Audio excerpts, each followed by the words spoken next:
All right. Welcome, everybody. Good to see you all here. Once again, you're with us for our Wednesday night webinar. Wednesday night webinar sponsored by NoCD. NoCD, a downloadable app you can get through Google Play or iOS. And you can also check us out at nocd.com, where we do teletherapy across the United States, Canada, the United Kingdom, and Australia as well. And download that app, check out our therapy tools, our community, the largest OCD community in the world.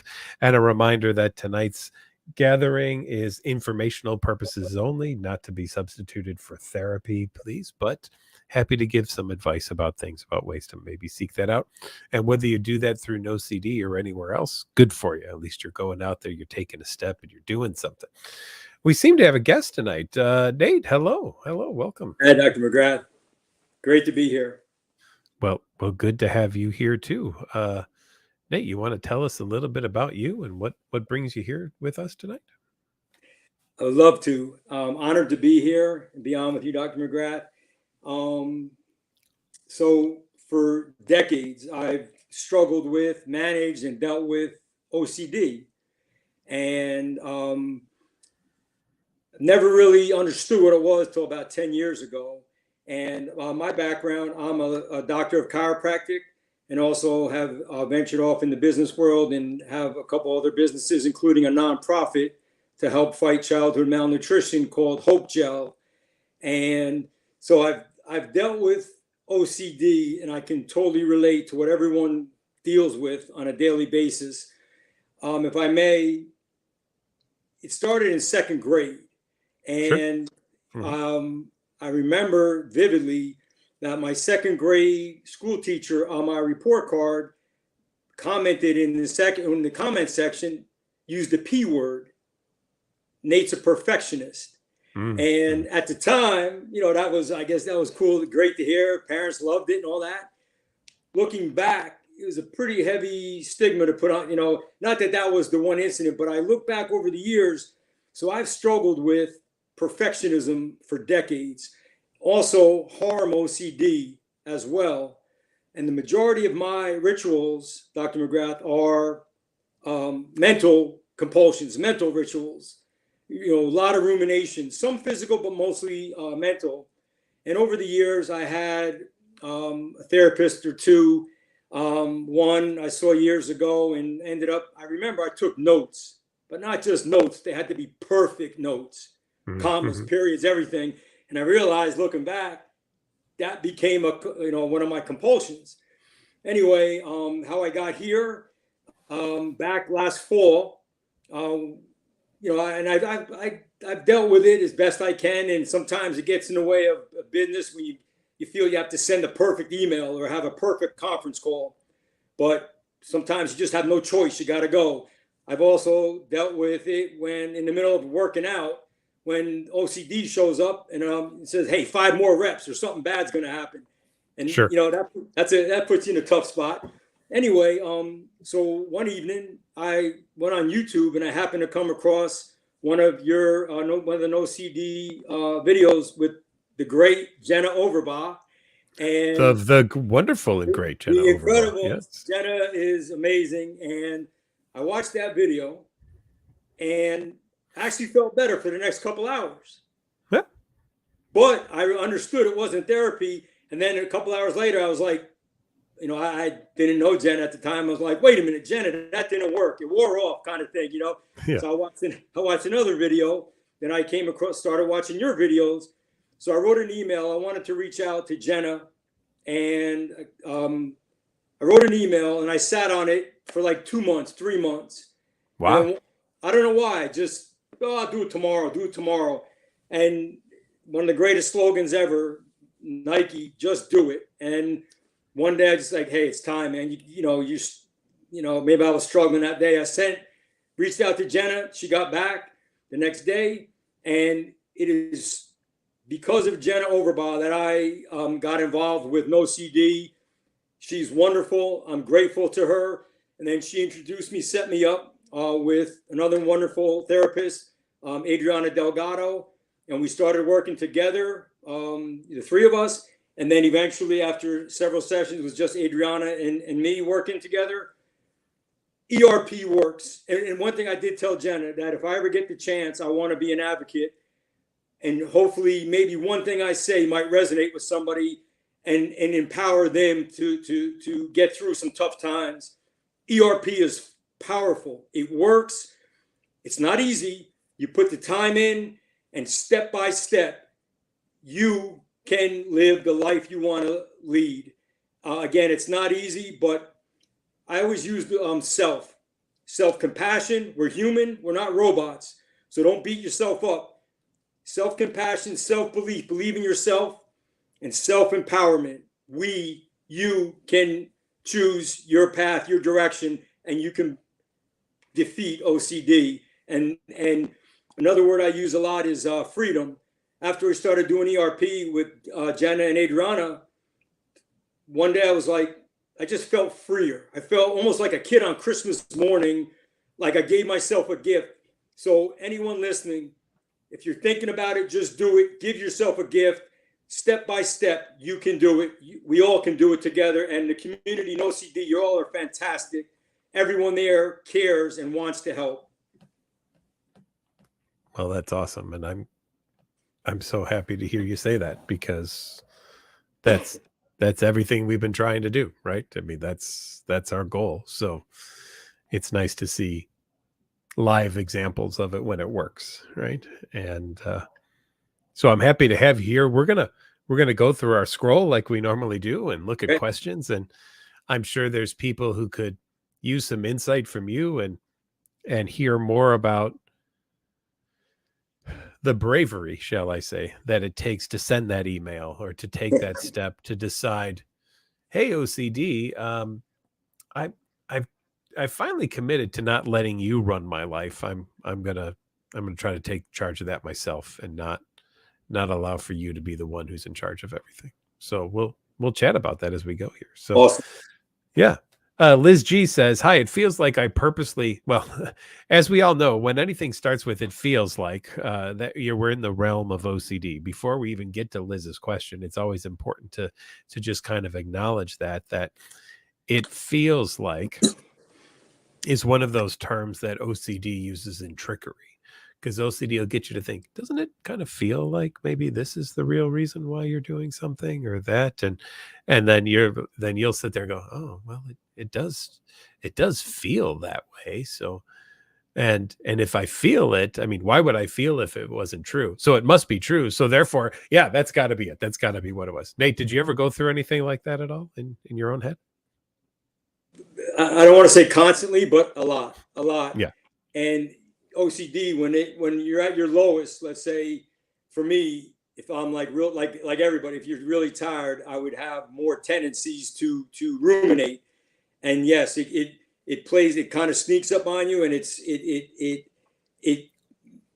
feels like, and then you give in. And yes, that happens quite often. So Liz says, hi, it feels like I purposely make myself think bad thoughts. Why is this? It stresses me out, because OCD tricks you into believing that you are purposely doing something instead of OCD being the influence for it. OCD will never take responsibility for anything that would be felt as bad.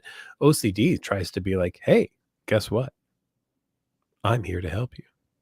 I'm going to remind you of all the bad things that could happen, and I'm going to get you to pay a lot of attention to them. And in doing so and paying attention to them, maybe I'll help to protect you from them. And if I could just do that and protect you and everybody you love from potentially something bad happening, aren't I good to keep around? Aren't I worthwhile to have? Isn't it best just to keep me there and to allow me to do everything that I need to do? And that's one of those ways that OCD worms its way into people's lives and wants to stick around and says, I am worthwhile. I'm here for you. The reality, of course, and Nate, I'm sure you felt this, OCD doesn't care about you or your friends or your family or your job or the nonprofit you run or the good that you try to do in the world. OCD cares about one thing, and that's do a compulsion. Mm-hmm. Feed me. feed Exactly. Yep. Natural B says thoughts no longer make me anxious. Good. And they feel like an intuition awakening. How do I handle this? How do I determine my values when it feels genuine? Again, there's those phrases. It feels like something there too. So I always love when we get a theme in the first couple of questions that we get coming in. How do I determine my values when OCD feels so real? How did you work through that for yourself, Nate, when you started therapy? Because I'm going to bet your OCD was screaming at you not to do ERP and was telling you that it was correct and it was true. Yes, and I dealt with it as I managed, I guess, managed it for years, as I mentioned. But when I was, it just took control at times. And I just knew that after seeing the Genesis, the video, I just knew it was time, because I got frustrated and angry and tired of OCD winning. I'm a pretty competitive person, and I just wasn't going to give into it. And I figured it was just time. And I just had enough, and I wanted to take that first step. And then once we got into, and I never really got into, I mentioned I had a couple therapists, but I never really got into real ERP. Mm-hmm. And the very first time, the second time, Dr. McGrath, it's just empowering, because you start to see, you could feel a difference. The urges or the obsessive thoughts are there, but they're not as strong, and you build up a tolerance the more you practice and work, and it just gets easier. And that's, again, empowering. So step by step, it just got easier to deal with, and it becomes like it becomes empowering, where you just want to keep working at it to further build your tolerance and reduce those urges, because it's a really, really damn good feeling. I appreciate that. Thank you. And back to natural B here. In terms of how to handle it, I would handle it any way that you've already dealt with your OCD, right? And it's interesting there. How do I determine my values when it feels genuine? So something feeling genuine doesn't mean it is genuine, which I think is a difficult concept for a lot of people, right? I look at virtual reality, right? The world that you're in VR feels real to you, but it isn't, right? It's a mirage. However, the emotions you feel in relationship to it are real, right? You can feel like you're falling even though you're not, but have that fight, flight, or freeze response. That's a real experience there, right? So what I want you, Natural B, to do is to really try to recognize that though something that may be antithetical to the values that you strive for pops into your head and feels very real to you, just because that feels real doesn't mean that it has to be real or that it is real. And if you know what you want out of life, you know what your values are outside of what OCD wants for you. I'm less concerned about how real the OCD feels and more concerned about you using that as an ERP opportunity for yourself to say, here's what I want to do, even though my brain might be telling me something different right now. But I know that the thing that it's telling me isn't going along with the values that I've decided that I want to live by. And therefore, I'm going to choose to do the opposite of that thing. And that's what I'm going to do. And that's who I'm going to be. And when we do that, I think that we can be on the path that we really want to be on. Dial says, good afternoon, lovely people. Happy to report that life is going quite well overall. Received a promotion at work and been working on more personal creative projects. Life is possible with OCD. Awesome. Dial's a big supporter here. We see a lot. I do sometimes find myself stuck on trying to logically understand my own sense of ethics. Well, boy, similar to the, again, the themes are amazing tonight. Why some things bother me, but similar things don't. This can get particularly sticky when the matters are sexual in nature. I know this thought process is compulsive, but sussing things out has always been in my nature. Also, I feel like an intellectual coward if I don't try, like I'm afraid of the answer. Can the OCD parent? Oh, sorry, those look similar, but that was yeah. I can understand what you're saying there. That if you're kind of a curious person and it's natural for you to go down the road of checking into things, I'm I'm wondering if maybe there's nothing wrong with that from a this is you and this is the way that you like to do things, but are there maybe topics that you decide before I go down the road of this topic, I'm going to do a little further assessment first on whether this is necessary or not, or whether this is just my OCD trying to masquerade along my natural curiosities and wanting me to do this very thing. And I think that if you have a list of topics that you look at things through that lens, you'll kind of make the decision of, maybe this isn't one that I need to go down. Nate, did you ever do anything like that where you were able to decide there's just a few areas that I probably don't need to spend time on, even though there's a part of my brain telling me I definitely do? Yes, and if I guess if it just didn't, if I realized, Dr. McGrath, that it was just a thought coming in, I would just quickly, just ignore it, because if it didn't, I guess if it was ego dystonic, or Mhm. it didn't match, that's not me, and I would kind of just shrug it off. Trying to think of an example, but if it was something, again, with the harm OCD or things that I could relate to, yeah, it was more difficult. But something where I just knew, I was quite certain that it's not me, that's not who I am and what I believe. Yes, it was just a lot easier to just kind of let it be there, and just let it float around and just ignore it, not pay it any mind. I think that that's a hard thing. And, I could talk about it all day as a person who treats OCD, but I would love to get your take a little bit more in depth on that as a person with OCD. What is it like to allow something to be in your head without having go down the rabbit hole that it's trying to pull you down?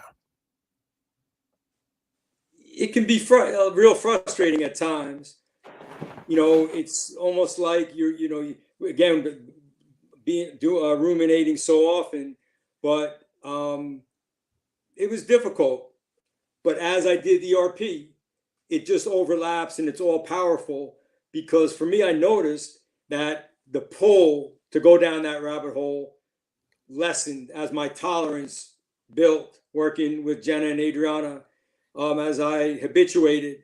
And but yes, it's definitely, it's tough. But the more I put the work in, the easier it got to just kind of, you know, where now it's just almost like whatever, kind of just giving, that those urges. Jenna used a great expression when we first met, urge surfing, and it became Mhm. a lot easier to urge surf as I put the work in with ERP. But yeah, it's not easy, because OCD always tries to get in there.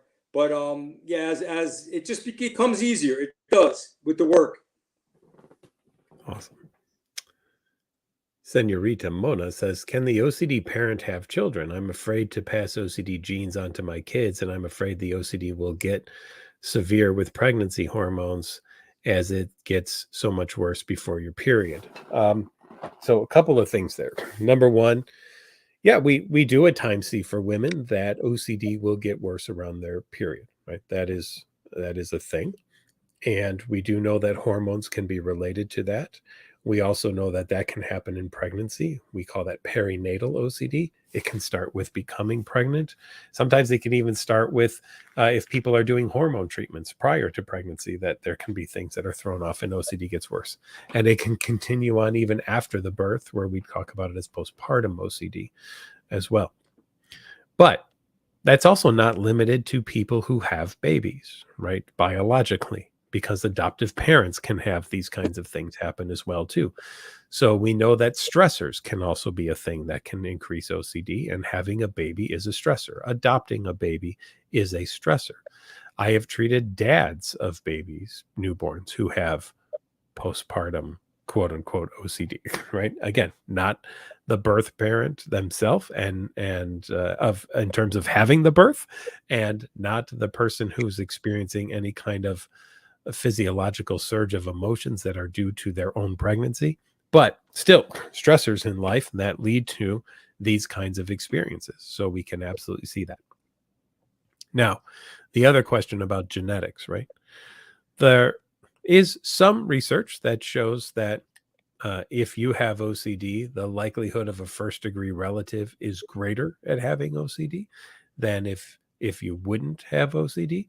But it's not a one-to-one type of thing, right? It's not a guarantee whatsoever. So I think what's important is really talking to a therapist if you are someone who is considering having children, and weighing what you think the pros and cons are outside of the influence of OCD in that discussion. And then also discussing about how, what are the signs that you would want to recognize if you do have a child and they may have OCD, and how would you get that treated early on so that somebody doesn't have to live for a long time suffering from the OCD before they get treatment. I mean, Nate, you were describing, as you said, early on in life symptoms of OCD without it ever being kind of probably identified or treated or something along those lines. Absolutely. And I didn't know what it was. I can remember whether it's high school, college, or graduate school, like taking a test, and not to get off on a tangent, but the multiple choice and filling in the little bubbles perfectly, and if I had 3 hours to do a test, that was the worst because I would, take all 3 hours to make sure and check and check and check. For me, give me 30 minutes and you got no choice. But yes, like I can look back on many different instances, examples, Dr. McGrath, and now I know, what it was, or, but it wasn't until, being a chiropractor and knowing more about science and health, I started researching and like, okay, wait a minute, I think this OCD sounds like me, and then I got into it more. But yes, for years, really, I had no idea what it was. Just some kind of, my own words, some weird tendencies, let's say, in my opinion, checking things or ruminating. So, but once the more we can research on our own and educate ourselves, and then go get a therapist that's qualified and specializes in OCD, and start ERP, it does wonders. And if I may add, everyone at OCD, since Jenna got me started, everyone there is amazing. Everyone, it's a great community, and everybody wants. Great to hear too. So a reminder, once again, you're listening to our Wednesday night webinar brought to you by NoCD. NoCD, a downloadable app you can get through Google Play or iOS. Check us out online at www.nocd.com. Sign up there for a free 15-minute call to speak to one of our clinicians and to do teletherapy across the US, Canada, Australia, and the UK. Christina says, no questions. Just wanted to say thank you and have a great happy hump day, she says. Thank you. Thank you, Christine. She put some camels on there as well, too.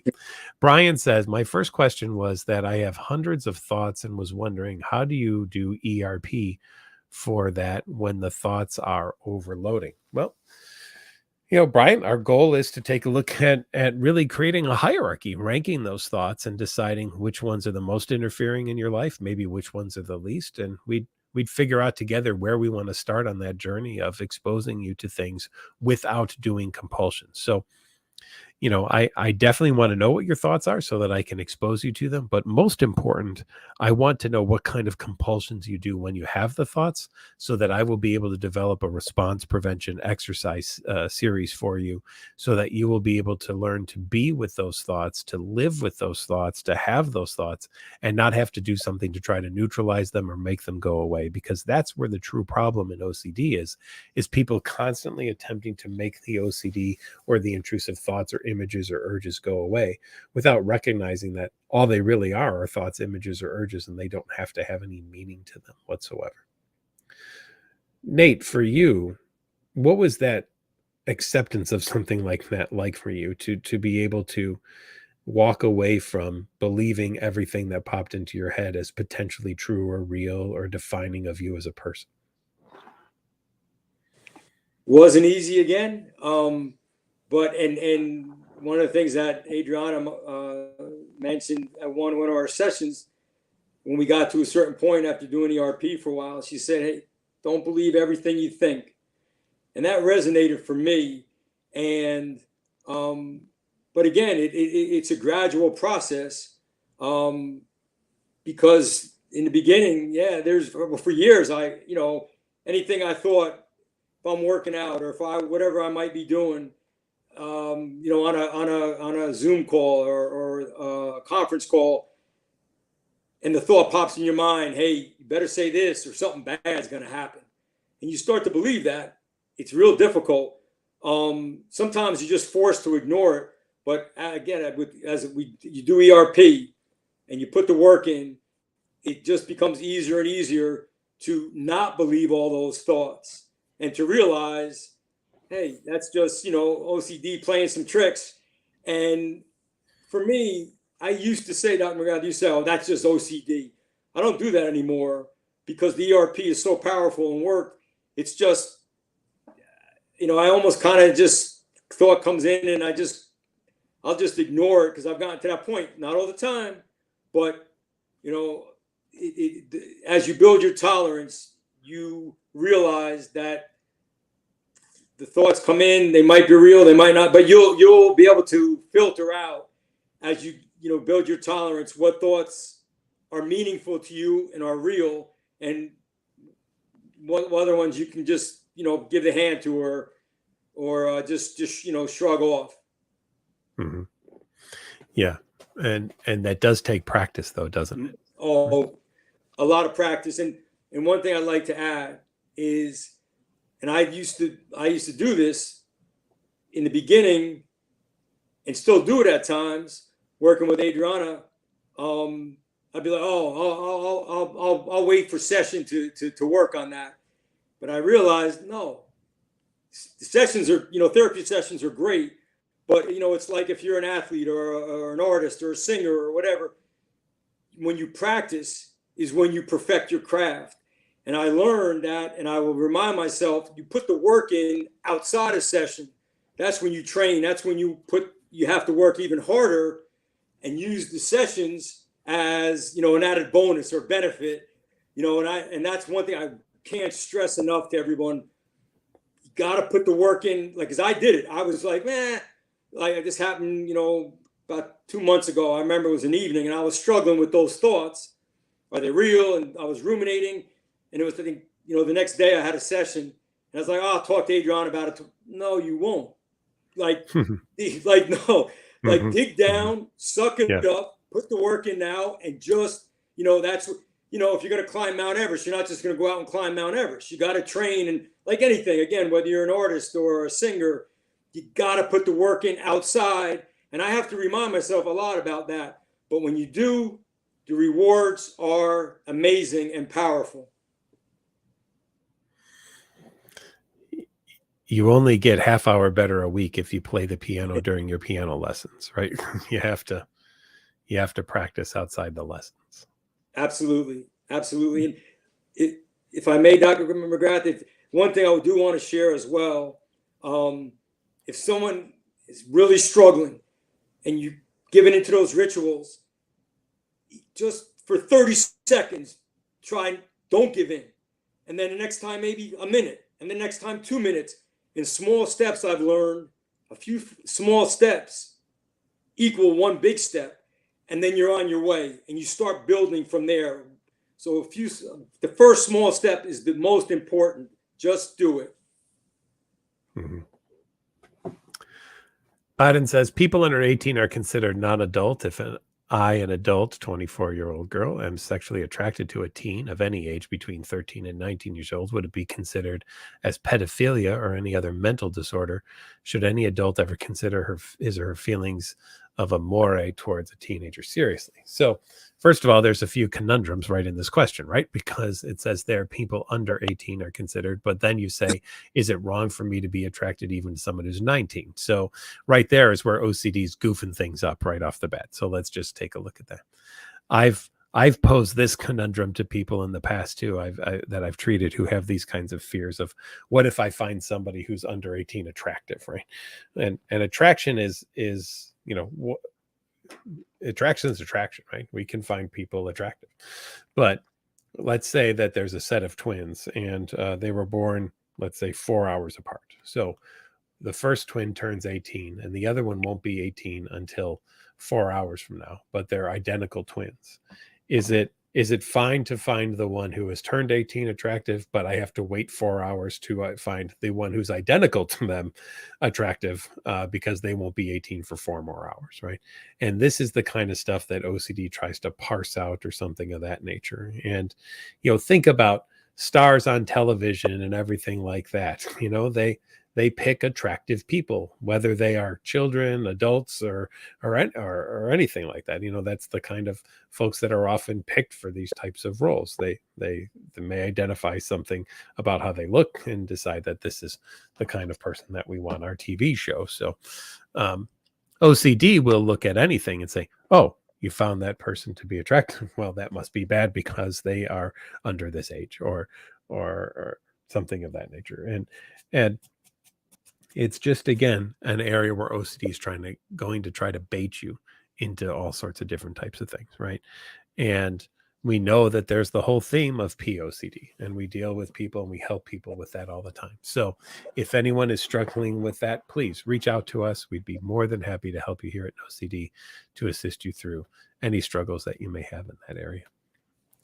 Allie says, hi, thanks a lot for your great webinars. I always think that a security camera controls my actions and people record my voice. This bothers me so much. What should I do?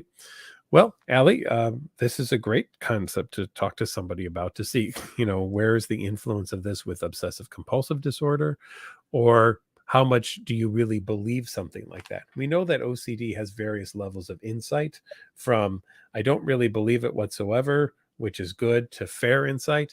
And then there's poor or almost no insight OCD, where you really do believe that something's really true and that the compulsions really are necessary. So Allie, in a situation like this, I think it's good to take a look at what is your level of belief in this, what is your level of insight into this, and then we can kind of develop some type of treatment or therapy around that itself.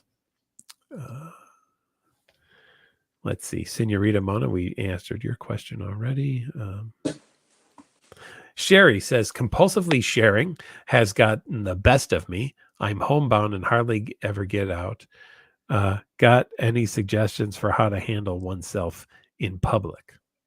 That's a good one. We will see sometimes people with OCD who feel like they have to confess things all the time, right? That they have to tell everybody else everything about maybe what they're thinking or what's in their head, or if they had a negative thought about someone, they want to apologize for it or something like that. That can have, Nate, you're smiling. Maybe you had something along those lines there. And so Sherry, what I would do if I was working with you is I would purposely work on getting you outside and maybe even making a loop tape for you to listen to of some of the intrusive thoughts that you might have had about other people, and then not going up to them and talking to them about it, just allowing for those thoughts or images or urges to be there without having to confess it to people. But Nate, I saw your reaction to that, so I'm curious kind of how that might relate to you as well.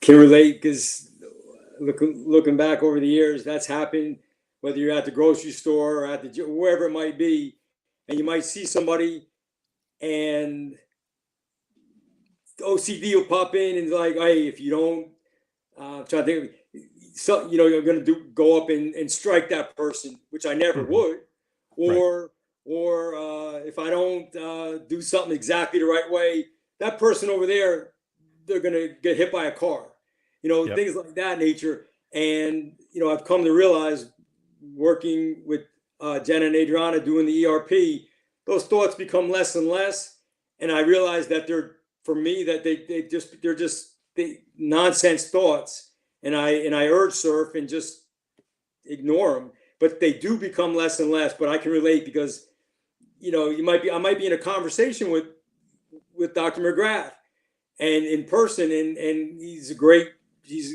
person. And the thought would pop in my mind, Nate, punch this guy right in the face. I'm just using that as an example.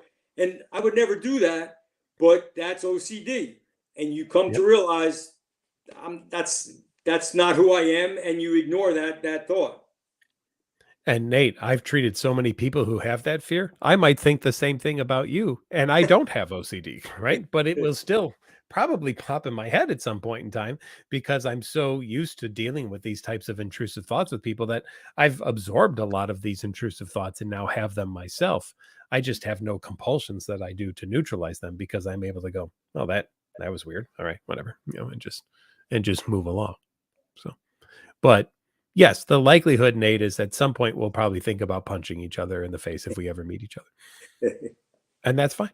That's absolutely. Okay. And it reminded me of one of your videos I watched. Hope it's all right to mention. Please. About walking, you were with someone and fearful of pushing someone downstairs. Yep. Mm-hmm. And I now when I go up and downstairs, I think of you. So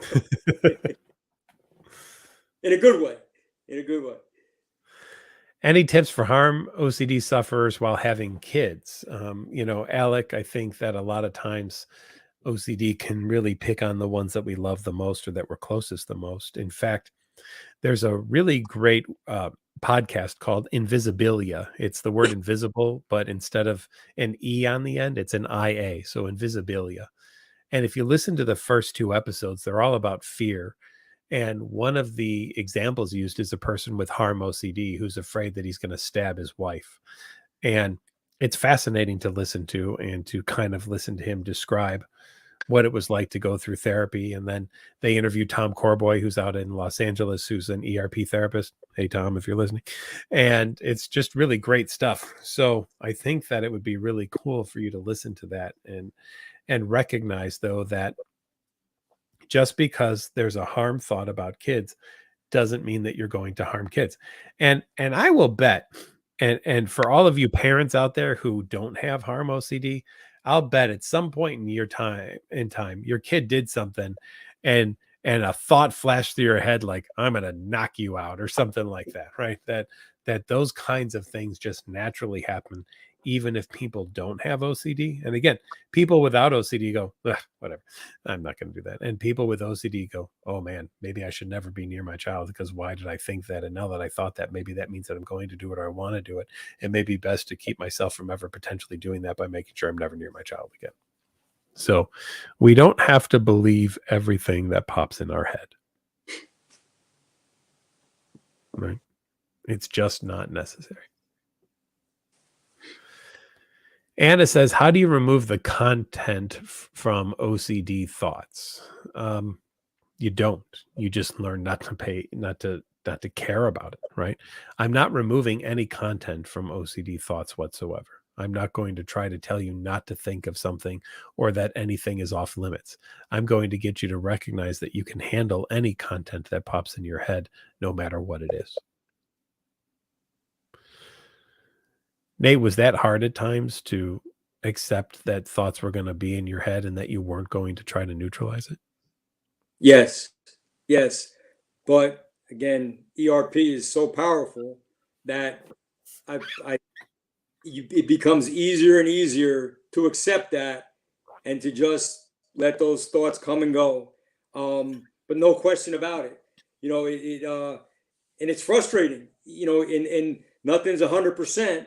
And there's times, even though, I've gone through extensive ERP with Jenna and Adriana, certain times, but I will say that, it reminds me, Dr. McGrath, of like a roller coaster.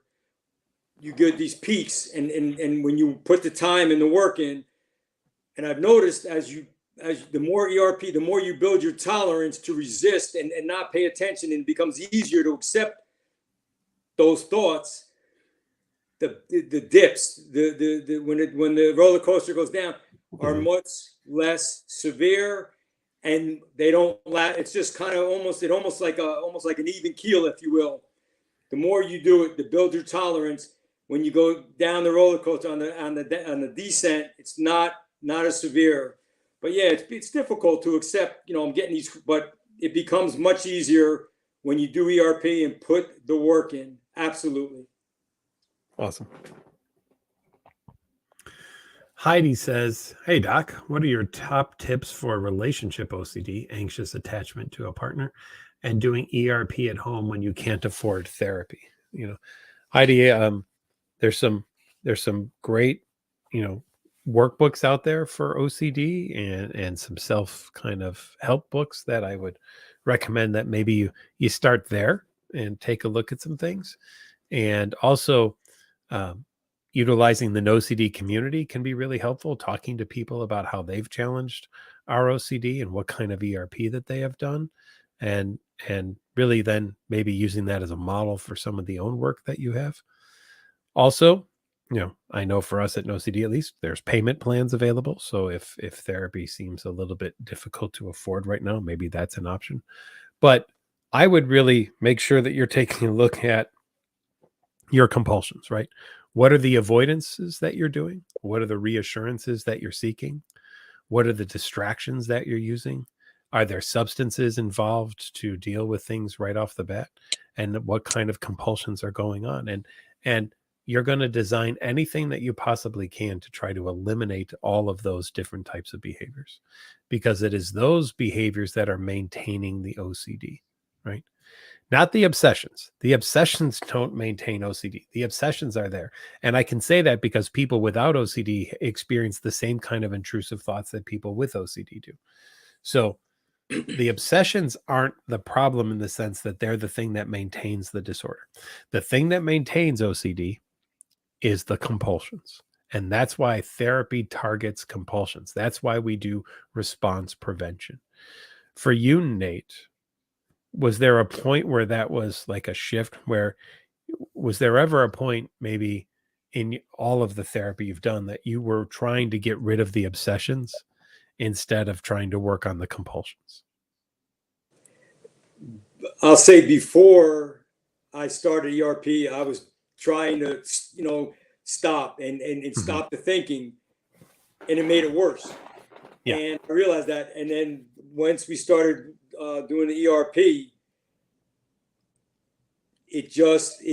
that's what's effective. That's what works. And yes, those thoughts still happen and are going to occur, but much less frequently. And you just accept them and deal with it so much better. So that's why the ERP is so vitally important. But yeah, I was trying to, I remember, just almost like, stop thinking like that. And I knew I'm exaggerating, but when you try to just put a stop to it that way, the thoughts just, if nothing else, they increase. But the ERP, as I started from the first or second session with ERP, I noticed a significant difference. Particularly the second ERP session, I want to say, Dr. McGrath, I described it to Jenna and Adriana as an ERP hangover. It was on a weekend after the session, and I was like, man, like I felt like I went 12 rounds with somebody that had better skills than I did in a boxing ring or something, or I was just physically, mentally, but I realized, hey, you've been dealing with OCD for a long time, decades. And you know what? As the day went on, it's just empowering, because just less ruminating. And that's why I just urge everyone to if you're not already working with a therapist, please do, and it'll make a huge difference in your life. And but yeah, when you try to, the ERP helps those thoughts and helps you accept them, and the frequency definitely diminishes. Thanks for that. I mean, those are the kinds of messages we definitely want to have people really, really listen to, right? I mean, those are the things that are so very important for people to recognize. So, and I can say it a lot as a person who treats it, but it's just, to me, really, really empowering to hear it from somebody who's gone through it and knows what it's like firsthand. Can my borderline personality disorder and OCD be influencing each other? I mean, there could be different relationships that go on between those two things, and that's exactly where I would reach out to a therapist, and I would take a look at that.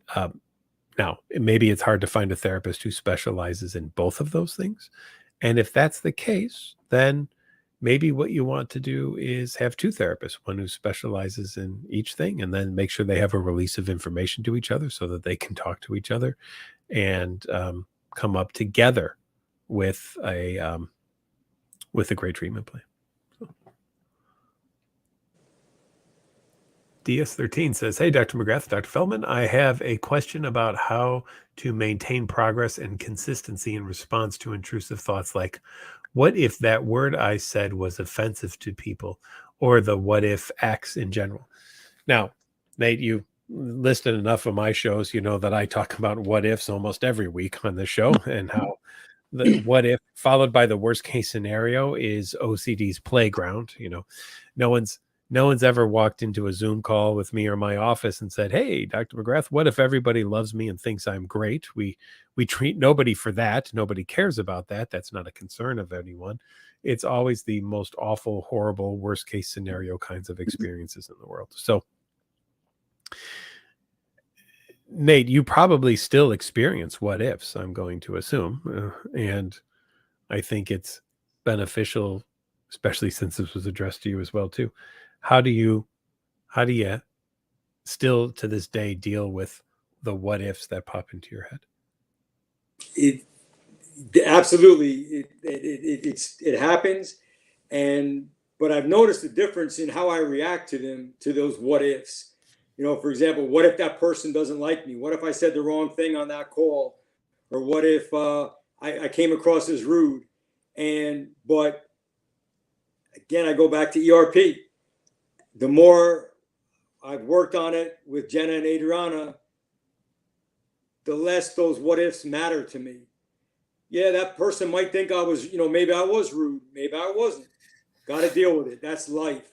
So just learn to accept it and deal with the what ifs.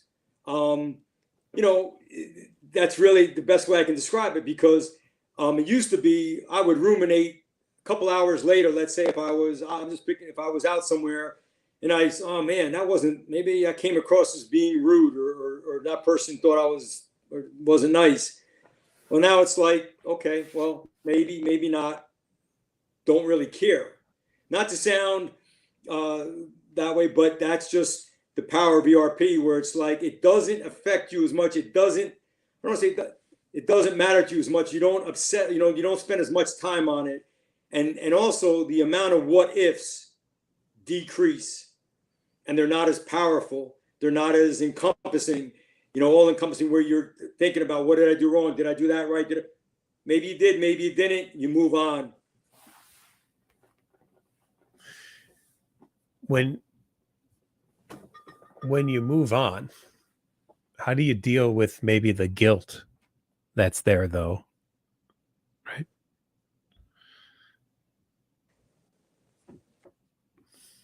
It just becomes easier to deal with. I can't. Yep.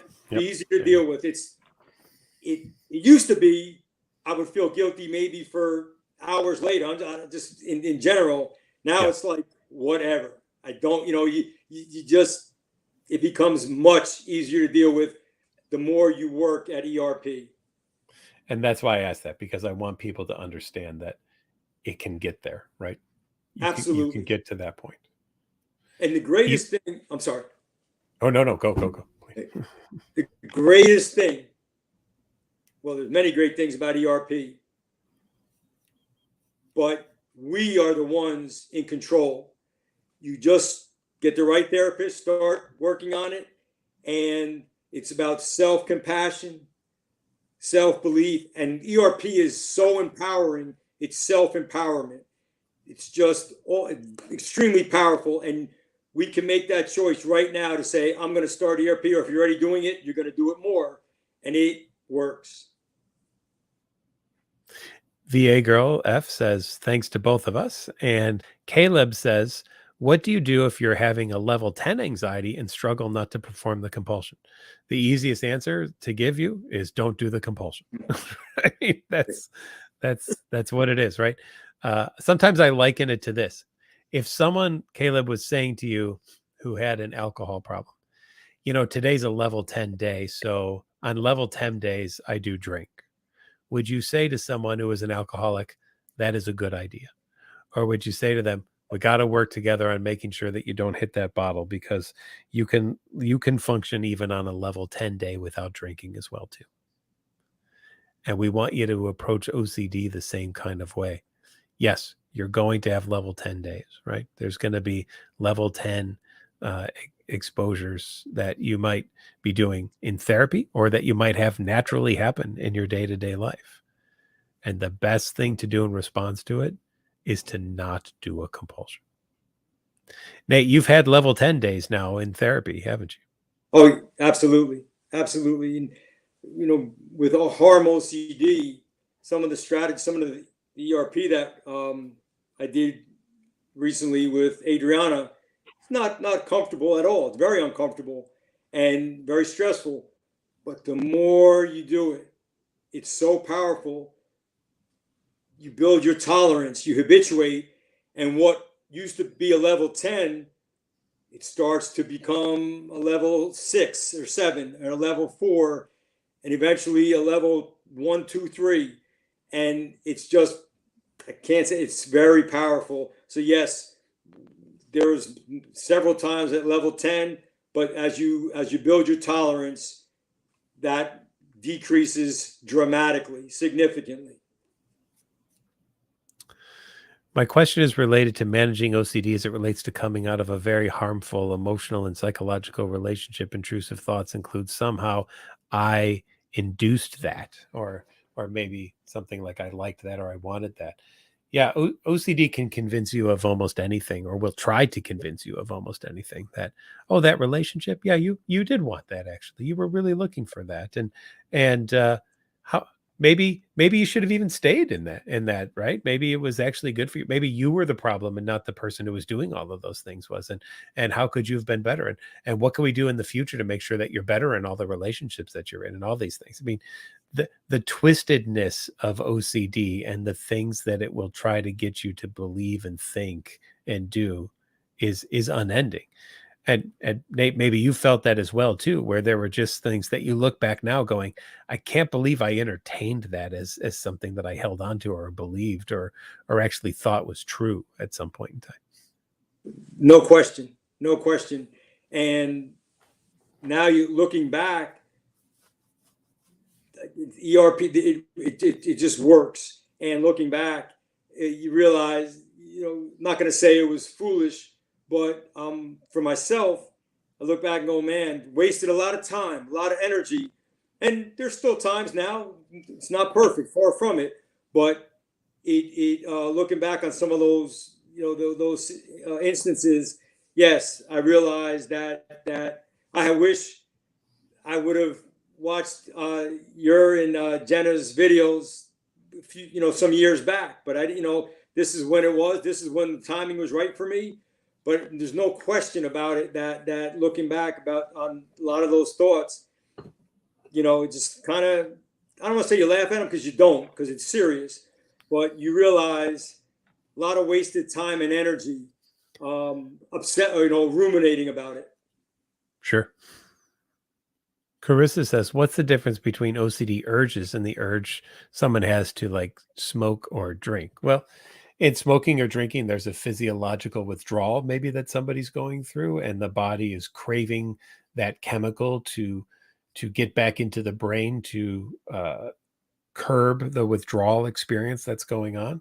And in OCD, the urge is there to do the compulsion, right? Because when you do the compulsion, you can neutralize this really uncomfortable thing that is a thought or an image or urge that you find to be awful or horrible. So an OCD urge that, and Nate, I'll go back to the example you gave, the person I treated who had the urge to push someone into a train, right? Now, here's the thing. We all have urges to do things, but it doesn't mean that we have to do them. In OCD, though, you experience an urge and you start wondering and doubting, maybe I really want that. Maybe I am that kind of person. What if I were to do that very thing? Wouldn't that be awful or horrible? And when we get to that kind of an urge, right, then you start reading into it that my life might be better if I just keep myself away from other people so that I can protect them from me. Because what if I were to fulfill this urge, or maybe I shouldn't go to certain places and I might do something, and therefore I'll never go to those places so that I can never potentially fulfill this urge. We experience sometimes this thing called thought action fusion, the idea that a thought or an image or urge is just as bad as an action, right? That having a thought or an image or an urge is equivalent to acting on it. And one of the things that we really try to do in therapy is to teach people that that's just simply not the case. Uh, uh, One of the things John Grayson does at the OCD Foundation on his OCD camping trip is everyone will go out and they'll stand along on the street and they'll watch cars drive by, and they'll wish for people to get into an accident, right? or something like that. And it doesn't happen, right? Even though there's hundreds of people doing it. And I've done it on here, right? I can have everybody stare at the ceiling for the next 5 seconds. All right, everybody look up and now wish for your ceiling to fall on top of you. Or if you want to make it an urge, have the urge to tear it down. Well, Nate, you and I are still here, and it didn't fall on us, and nor did our urge to tear it down make us do anything as well. So we weren't experiencing a thought action fusion experience there.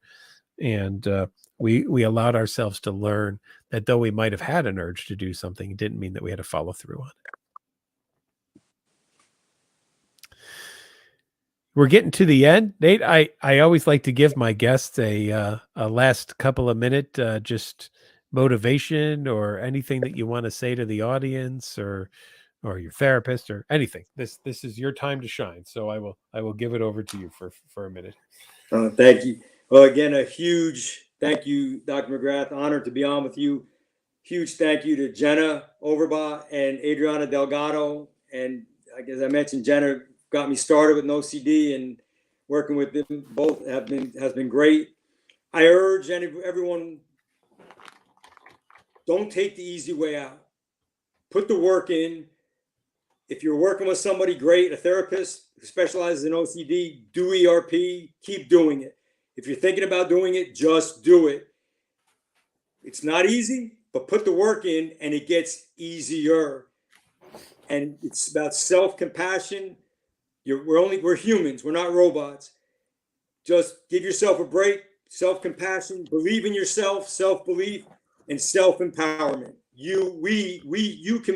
We are in charge of what happens, not OCD. I like your 3 selves. I think that's really awesome and pretty cool. So reminder once again, everyone, tonight's webinar brought to you by NoCD, downloadable app, get through Google Play or iOS. It has been a pleasure to be with you tonight, Nate. Thank you so much for joining me. Love to have you back again anytime in the future. Thank you, all of you, for being a part of tonight's webinar. And everyone, remember, do what you can to challenge that OCD. You don't have to believe it. You don't have to like it. And you don't have to do what it tells you to do. Thanks again to Paul Melia for our theme song. We'll see you all again in a week. Thank you, Dr. McGrath.